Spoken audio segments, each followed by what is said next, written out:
The City of London.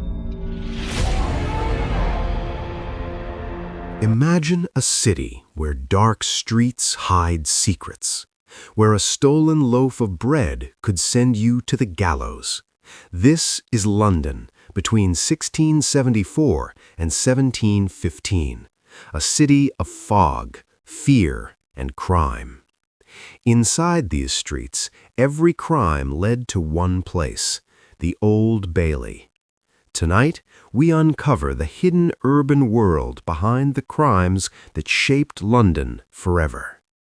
London, 1674 to 1715. Between the years 1674 and 1715, London was a city in transition. It was recovering from some of the greatest disasters in its history: war, plague, and the Great Fire of 1666. Yet at the same time, it was growing rapidly in size, wealth, and influence. This growth created opportunity, but it also produced fear, inequality, and crime.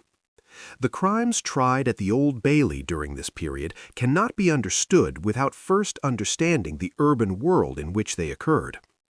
After the Great Fire of London, nearly one-third of the medieval city lay in ruins. Narrow wooden streets and overcrowded alleys had burned to the ground. Reconstruction followed quickly, guided by acts of Parliament and royal authority. Brick replaced wood, streets became straighter, and buildings more regular. In its central areas, London emerged as one of the most orderly and impressive cities in Europe. Wide streets, new churches, markets, and public spaces reshaped the city's appearance. But this new order was uneven. While the rebuilt center displayed wealth and structure, many Londoners continued to live in cramped, unhealthy conditions. Poverty did not disappear with the fire. Instead, it became hidden behind elegant facades. Overcrowded courts and back streets existed just steps away from fashionable homes.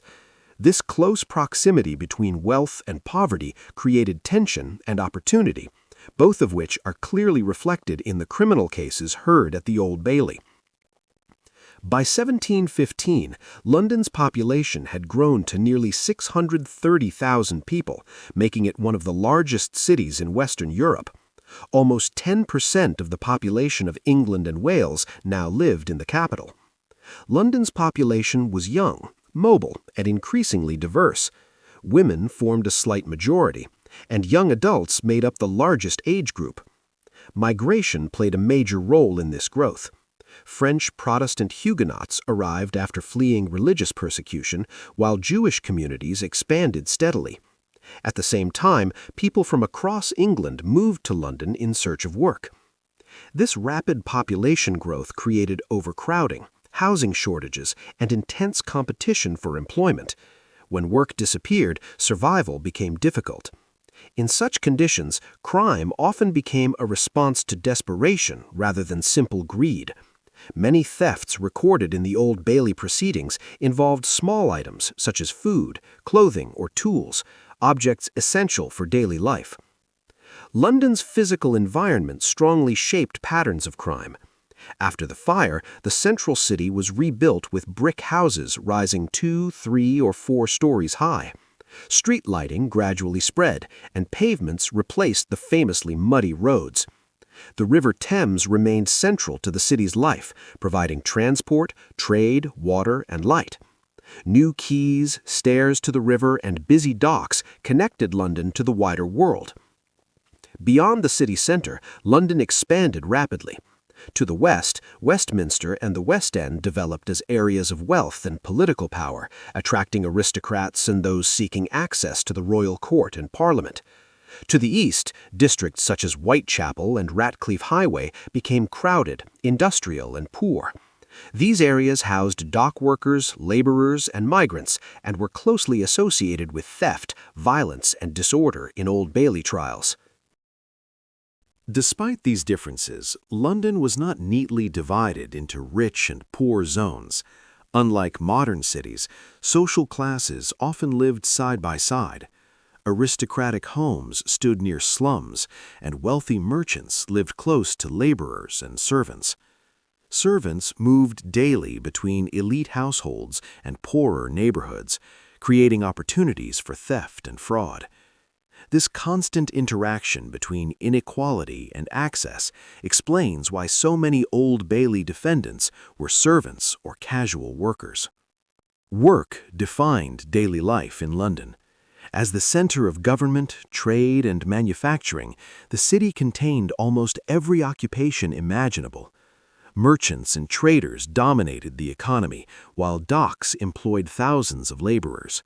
Servants formed the largest single occupational group, followed by craftsmen, porters, street vendors, washerwomen, and construction workers.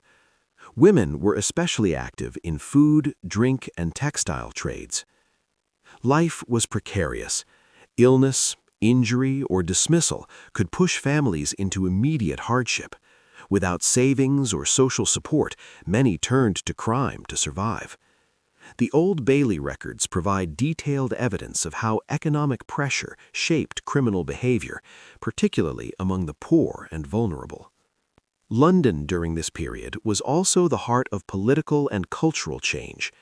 Coffee houses became centers of discussion and debate. The end of strict censorship in 1695 led to a flourishing of newspapers and pamphlets.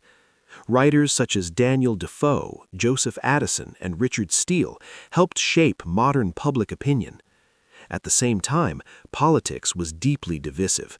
Religious conflict, party rivalry between Whigs and Tories, and fears of rebellion frequently spilled into the streets. Riots, protests, and political violence were common. Events like the Sacheverell riots of 1710 turned neighborhoods into battlegrounds.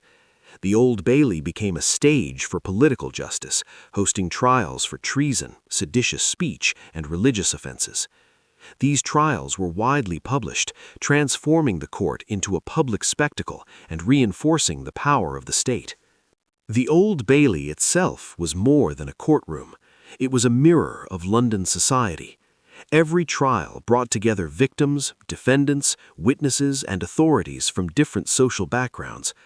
Justice was public, punishment was visible, and fear was used as a tool of control. Through executions, transportation, and imprisonment, the city sought to govern itself and manage the tensions created by rapid urban growth. Between 1674 and 1715, crime in London was not random. It was shaped by population growth, migration, urban design, economic instability, and political conflict.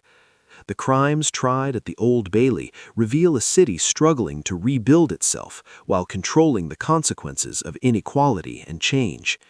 To understand these crimes, we must understand London itself, a city of opportunity and desperation, order and chaos, already becoming something larger than it had ever been before.